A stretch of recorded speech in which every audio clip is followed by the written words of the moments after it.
Yo, man. You know what this is. This is your favorite channel, man. This is CTB. Chin Tuck Boxing. I am your boy, Jay Slay. I'm about to chin check you with this one. But before I get to the chin check, let me first say this. Let me first welcome with open arms our new subscribers, man. We appreciate you guys for subscribing. If you are listening to the sound of my voice right now and you are not subscribed to our channel, we highly encourage you to do so. We drop content like this every week, man. Our mission here at CTB is to grow the sport of boxing, while at the same time, of course, having conversations with you guys, man. Conversations with the real boxing fans. With that being said, let's get to the chin check. Tyson the Egyptian King Fury and Dillian the Body Snatcher Whyte are having issues at the negotiating table, man. Bob Arum has recently come out to the media and stated that Dillian Whyte wants $10 million for his mandatory matchup with Tyson Fury. And Bob Arum feels that price range should be somewhere around the $5 million range, man. He thinks Dillian Whyte is pricing himself out on purpose. I kind of want to explain to you why I think this is intelligent ducking. I think this is an intelligent duck move on behalf of Dillian Whyte, man. I kind of want to break that down for you in this chin check right here. Let's start with Tyson Fury. Tyson Fury is 6'9", 277 pounds last weight. He has a long jab. He changed his style. Now he's more of a crunk gym style fighter now. With his weight, he uses that to his advantage by leaning on and clinching his opponents until they're tired. Him himself has a motor that doesn't seem to get tired. He keeps his chin nice and tucked between his shoulder and his hands, to avoid all big shots. He doesn't know how to lose. And on top of that, he has what appears to be some next level recoverability skills. So I said all that to say, of course, any fighter who fights him should want to get paid. I mean, you want to get paid. He's the biggest heavyweight champion in history. I can't think of a champion with those attributes and size between height and weight. I can't think of a champion with that combination of the two. And like I said, he's a whole load to handle, man. So of course Dillian Whyte wants to get paid for that fight. But Dillian Whyte doesn't have the cachet to demand more for that fight. Dillian Whyte doesn't have the cachet to back why he should want more for that fight. Bob Arum knows that. So Bob Arum, in my opinion, offered him, it was a gracious offer in my opinion, especially seeing who it came from, $5 million. You talking about a man who offered somebody who is decorated, somebody who was proven on pay-per-view, somebody who was always in an exciting fight. He offered Sean Porter $2 million to fight Terrence Crawford. So in my opinion, him offering Dillian Whyte, who has never had a title, has been known to be knocked out, and who doesn't have any pay-per-view backing at all, he offered him $5 million. In my opinion, that is a great offer, in my opinion, especially knowing when it came from. I say all that to say this. Rumors are true that they would script Tyson Fury if he decides to have another fight other than his ordered mandatory fight with Dillian Whyte, that they would strip him of the title and order Deontay Wilder to fight Dillian Whyte for the vacant title. If that rumor is true, then of course we have to break down that matchup. So let's do that real quick.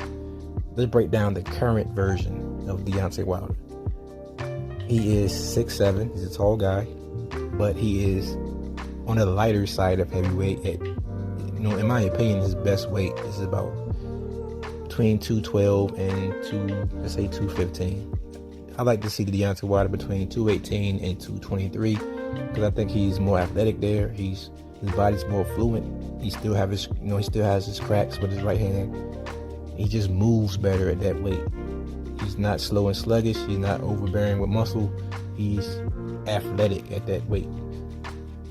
Like I said a minute ago, he still has cracks with that right hand. He's a one-punch devastating knockout artist.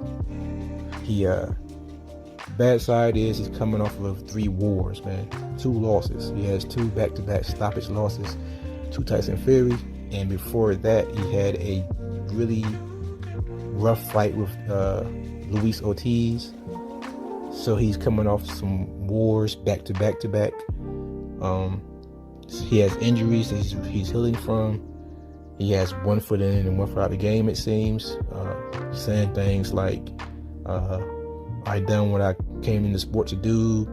I overachieved what I came to do. He's saying those type of things now. So it seems like he has one foot in and one foot out the game. That's the current mindset of Deontay Wilder. So let's break it down. Number one, this is the reason why I feel this was a clever, very, very intelligent duck move by Dillian Whyte. That I think he had in motion. He had his plan in motion since Tyson Fury beat Deontay Wilder. He pulled out of the Wallin fight because he seen the money bags. So either way these scenarios go, he won, in my opinion. Either here, he would get paid the money that he asking for from Tyson Fury, then he got the bag. Or number two, then he would have to fight Deontay Wilder. But here's why I think fighting Deontay Wilder is the better option. Making, ducking the other Tyson Fury fight a clever duck move. Number one, easier matchup. I broke down both fighters. I broke down Tyson Fury. I broke down Deontay Wilder. Currently, the way we stand right now, fighting Deontay Wilder is a more beatable matchup, and not only in my opinion, but I'm pretty sure in Dillian Whyte's opinion. I think the current mindset, the way things have turned out for Deontay Wilder, this version of him is a better matchup for Dillian Whyte. Dillian Whyte feels he can bully Deontay Wilder the same way Tyson Fury did. Dillian Whyte feels he's a lot heavier puncher than Tyson Fury. He feels, if Tyson Fury can hurt Deontay Wilder, then I should be able to. That is what I feel Dillian Whyte is thinking. So that is one. One is matchup. Number two, payday. I feel he makes more money fighting Deontay Wilder. Let's be real, Deontay Wilder is still the money man in the division.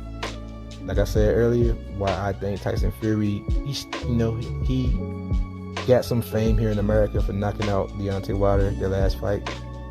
I still don't think here in America they really care about Tyson Fury the way people think they do. I just think he's still just a UK level fighter. I think domestically, him fighting Dillian Whyte over there in the UK would be great. It'd do great numbers domestically, but on a worldwide scale, it still doesn't hold water up to the Dillian Whyte versus Wilder fight. Here's why. People love Deontay Wilder here. People will pay to see his comeback fight, especially if it, includes him winning that title again, becoming two-time world champion. People will follow him. They will pay to see that comeback fight from Deontay Wilder. And then you have the other side of that spectrum. You have the UK fans. They will pay to see their countrymen beat Deontay Wilder the same way their last countrymen did. They will pay to see Dillian Whyte try to stop Deontay Wilder.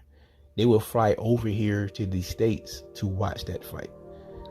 They will pack the house here, anywhere from Vegas to LA. I don't care where they have that fight, at New York. I don't care where they have that fight. The UK will fly out here to see that fight. They will pay to see Dillian Whyte win and pay to see pay to see Wilder lose. That makes it a two-country fight, already topping the numbers of just a domestic level fight with Fury. Pay-per-view numbers will do great. Stadium numbers will do great. So that $10 million that he's asking Bob Arum for to fight Tyson Fury, in my opinion, he will make that easily fighting Deontay Wilder. Maybe even make $15 million fighting Deontay Wilder. So that's number two. It's more marketable, make more money.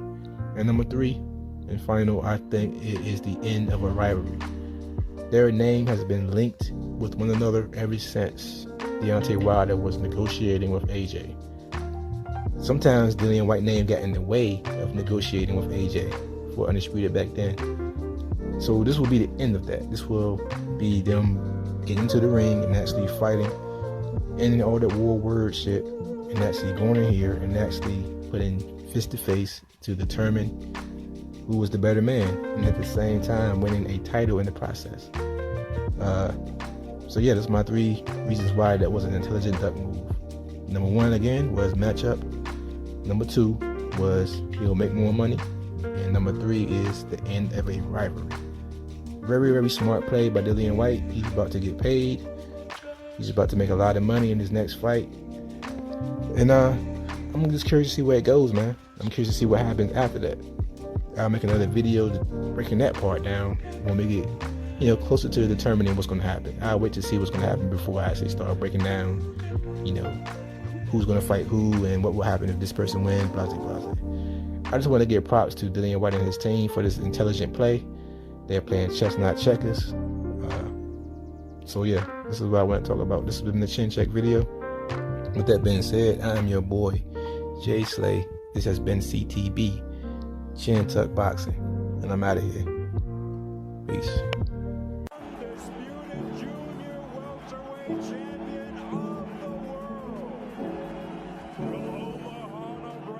In favor of the winner, remaining undefeated, proving he is one of the elite champions of the fight is over. Canelo gets the knockout. Wilder